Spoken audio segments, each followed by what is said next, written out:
all of you are going to be impacted by another technology that I think is even bigger than anything I've talked about already.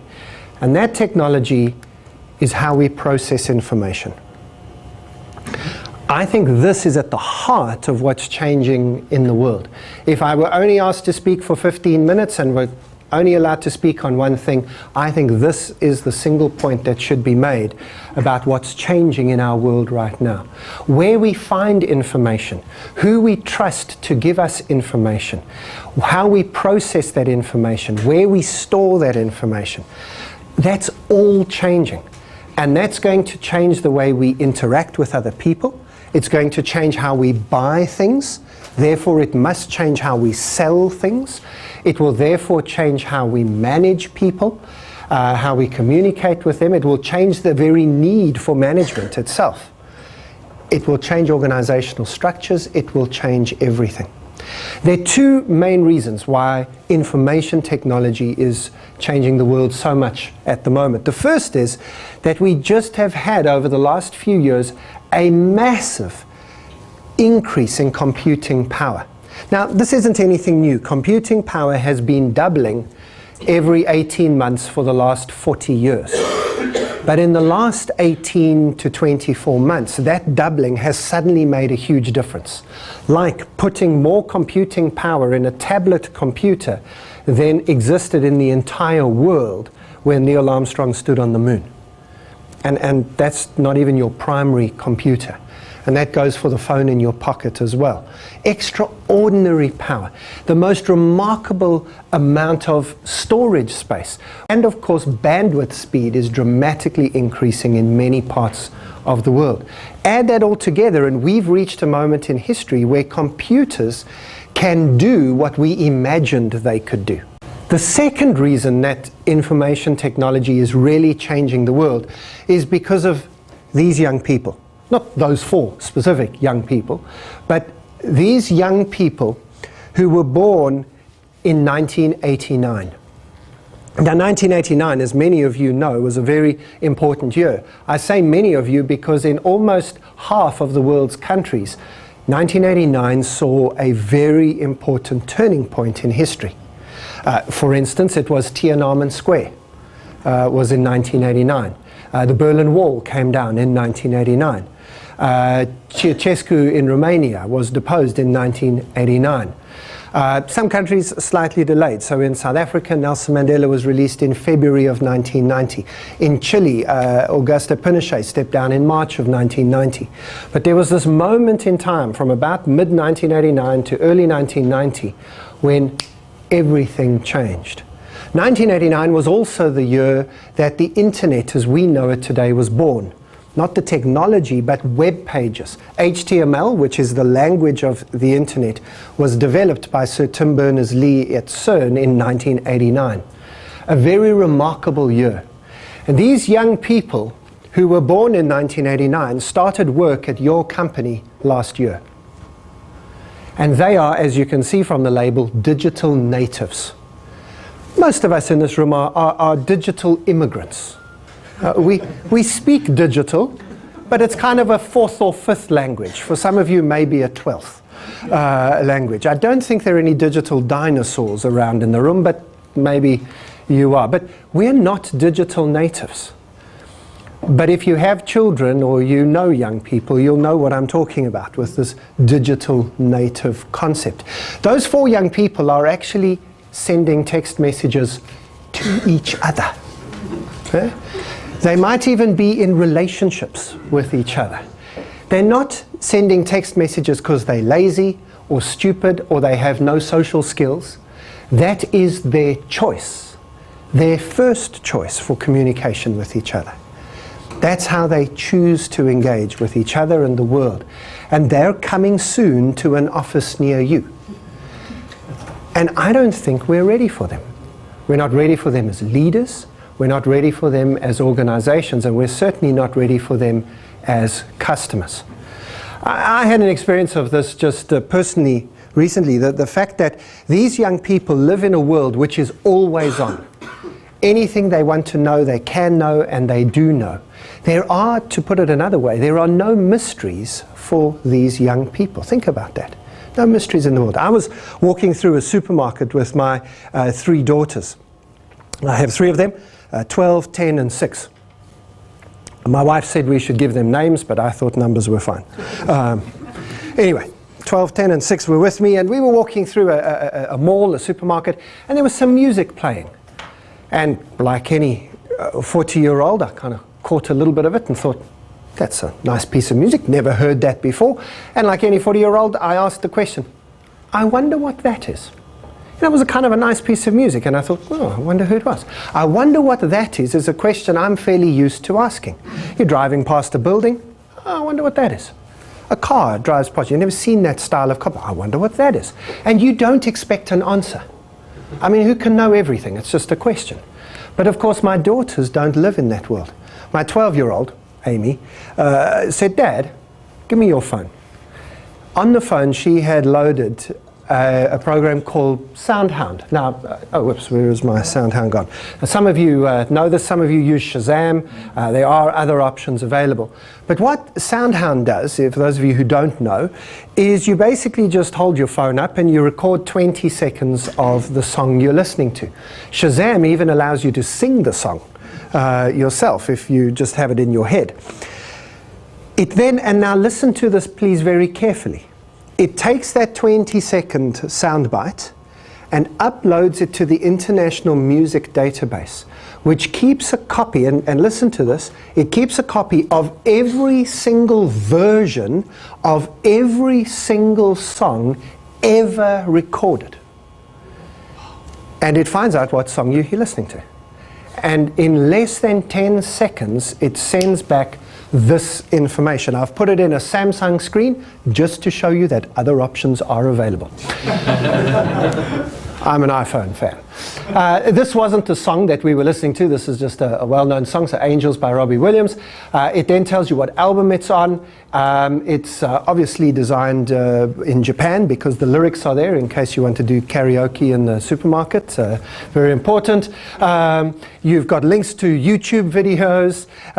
You've got, obviously, a link to buy it. This is a free app. But in order to make their money, they get commission on the fact that you go in and buy the song. They then also recommend, you know, a number. I had 27 recommendations.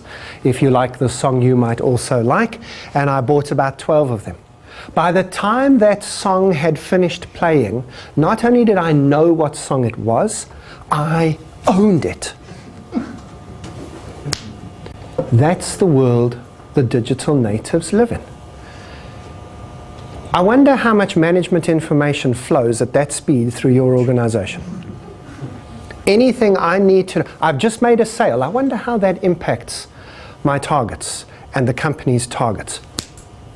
Doesn't work like that, does it? You walk over then with my daughters to any product in any store, and they do the same process with barcodes. They don't need salespeople to help them, because all they do is they take a photograph of the barcode and do the same thing with a different app called Barcode Reader, which downloads all the information that is known about that product, more than any salesperson could ever reasonably be expected to know. My daughters freak salespeople out because they know more than the salesperson does.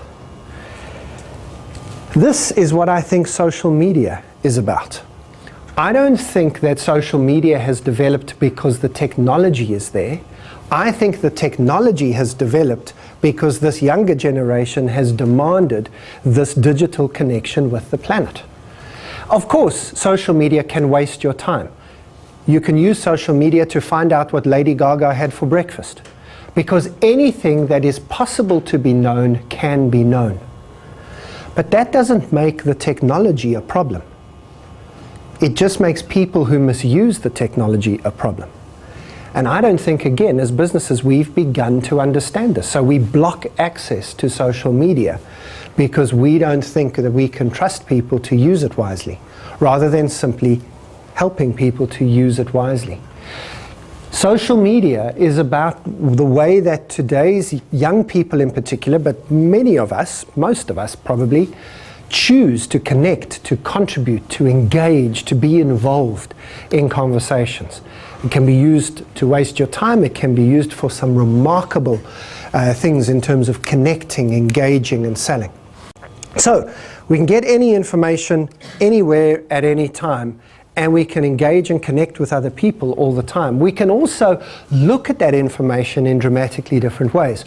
Augmented reality is again going to be one of those trends in the next 3 to 4 years that comes to dominate our lives. Augmented reality is our ability to see the data that exists in the world. And very simply what we mean by that is the sat-nav or the GPS device in your car. So there's nothing new to us, you know this. There's the road out there, the real world, and inside your car there's a screen that's giving you information about that real world. The name of the road, where to turn right and left. Just put that in your phone now. Put that in a handheld device. This is my favorite augmented reality app. It's that little red line. It's called Nearest Tube.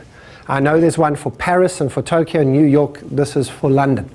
And basically what you do is you hold your phone up, and because your phone not only knows where you are, but also which direction you're facing, if you tell it where you want to go, a little red line appears on your phone and you just follow it.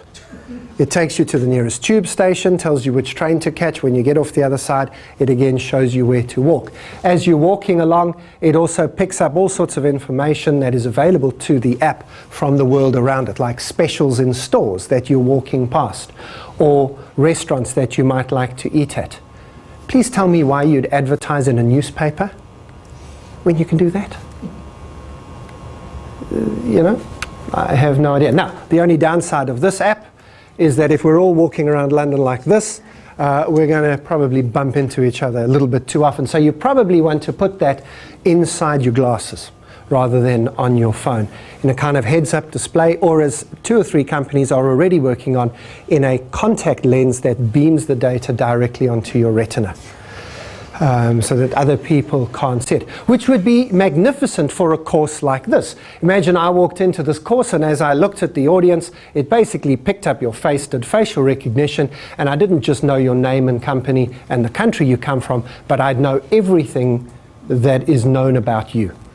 Now, yeah, maybe a bad example, Dennis, I don't know.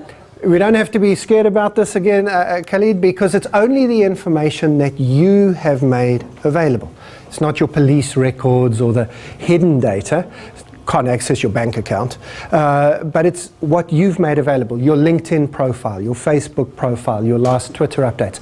Or, if you're a salesperson in a shop, and my daughter walks in the door, wouldn't it be wonderful if you had the last 5 years of purchasing history pop up in your glasses? Not only did you know, here's Amy, age 12, but you know that Amy, age 12, on the 3rd week of January, whenever she walks into our store, buys a present for her mother. Must be mother's birthday. Who's Amy's mother? Boom, yes, birthday, 26th of January. So Amy's probably here to buy a present. I know the last 5 years' presents that she's bought her mother. Amy, let me help you. Now we're talking. Now you've got power back as a salesperson because you know the data and the history of these people that are coming in. We could spend time, we don't have the time this evening, to talk about the fact that it's not only people engaging with information, it's machine to machine, or the Internet of Things. IBM uses the phrase on their website, A Smarter Planet, that if every object in the world is instrumented and interconnected, then intelligence begins to flow. But I'll leave you to look that up for yourself. What I'm really saying is this: all your data is going to be always available everywhere on any device all the time, and you will have access to everything that anybody has ever known anywhere. And if that can't change the world, then nothing can.